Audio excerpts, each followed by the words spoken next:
Well, hello, it's Allison Clark, and welcome to another edition of Cowbells and Conversations.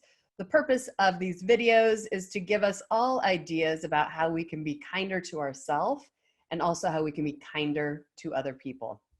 Today, I'm so excited to have a gentleman that I met about 4 years ago when I was at the Children's Cancer Association.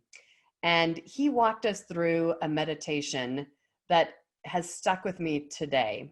And so I asked David to join us today to give us some tools to stay focused, to stay calm, and also to just bring more peace in our life.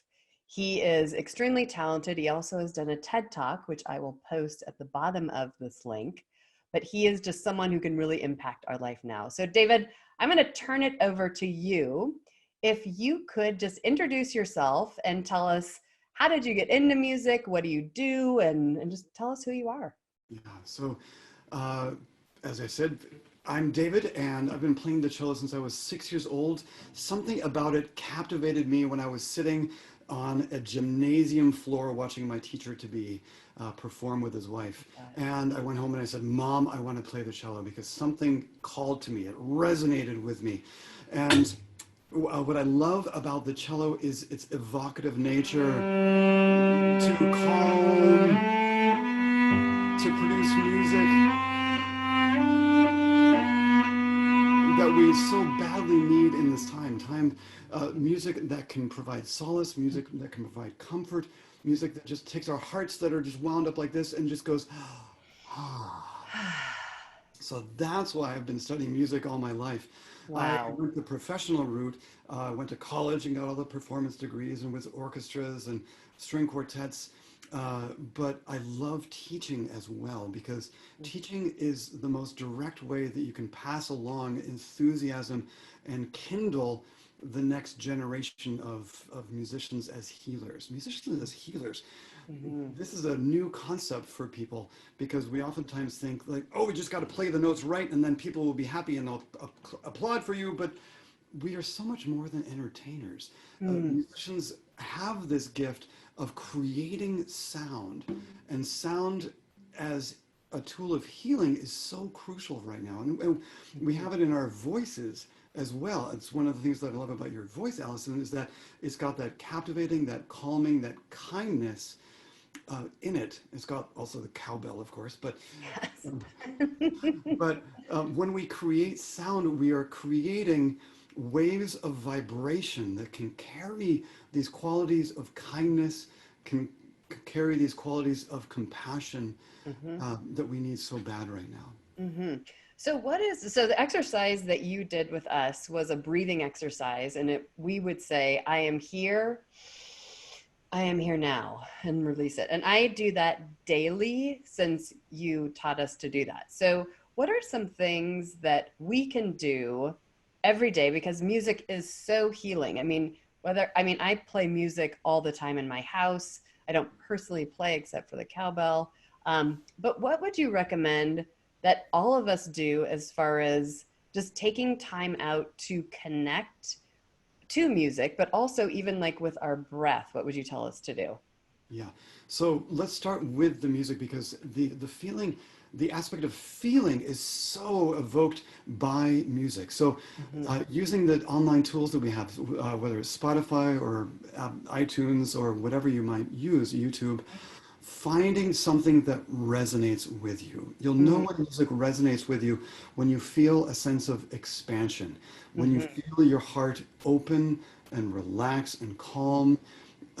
It, don't think of music as like, well, I really should like this, but I don't know. Maybe I'm not smart enough. Maybe I'm not savvy enough. No, music needs to resonate Mm-hmm. with who you are. And that's why we Mm-hmm. have so many genres of music Mm-hmm. coming out there. So don't be ashamed if you end up liking music that all your friends think is ridiculous. Mm-hmm. That makes no difference at Right. all So because just find something that we really connect with.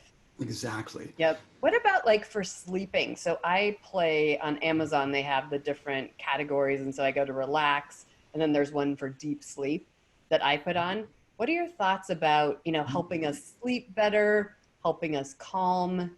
I know that you've done, just a lot of research as far as what music does to us. But what are your thoughts as far as calming and sleeping better as well?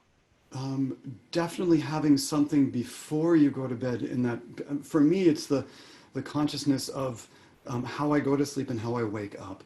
Mm-hmm. So, and also creating music as you do so. So on your alarm, making sure that it's not the whack, whack, Mm-hmm. whack when you get up in the morning, but it's something that you can listen to every single day that just says, ah, okay. Mm-hmm. It evokes a quality. So I use this. Do you remember Pride and Prejudice from like about 10 years ago? It came out. And there's this song from the soundtrack called Dawn. And it's just this beautiful, beautiful um, piano piece that's played with such tenderness and openness that it's a really kind way to wake up. Mm-hmm. Go here. And so is that how you wake up or is that how you go to sleep? No, that's how I wake up. That's how you wake up. Yeah, so going to sleep, I don't use anything directly, but what Mm. I do is that I make sure that I'm playing music before I go to bed. Mm. Because Well, when you're you, lucky you can do that. well, everybody has a voice. Everybody might not be able to sing, or no, let me take that back. Everybody can sing. They Everybody just shouldn't. might think that they cannot sing or they ought not to sing. That's Right. not true.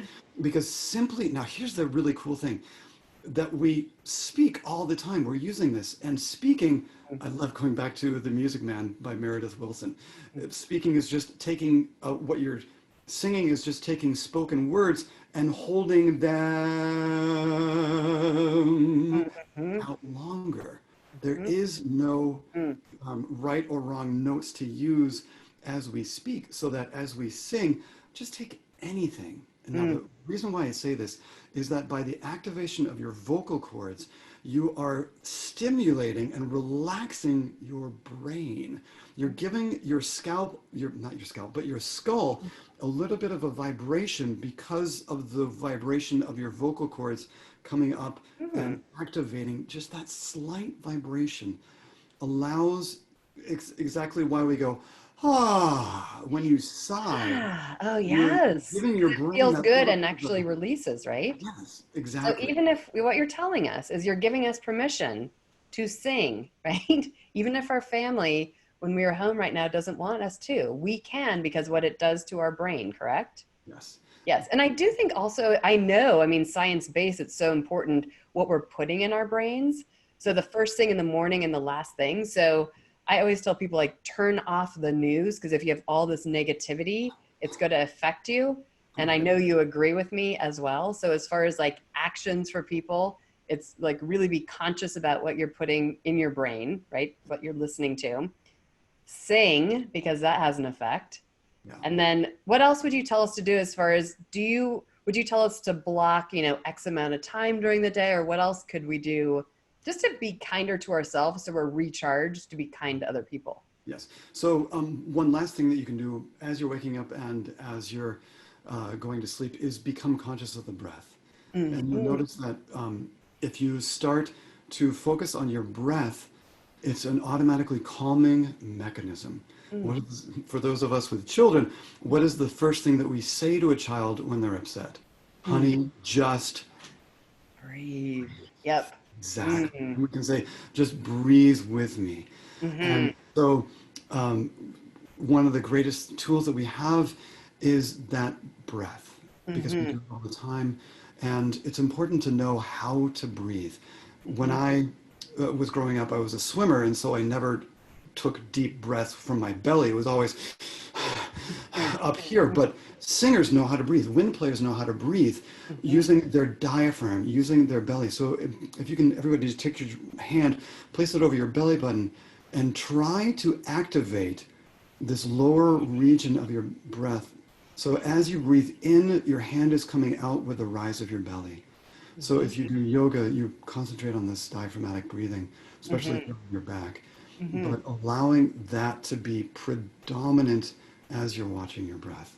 Asking yourself, am I breathing in the most relaxed way possible? Mm-hmm.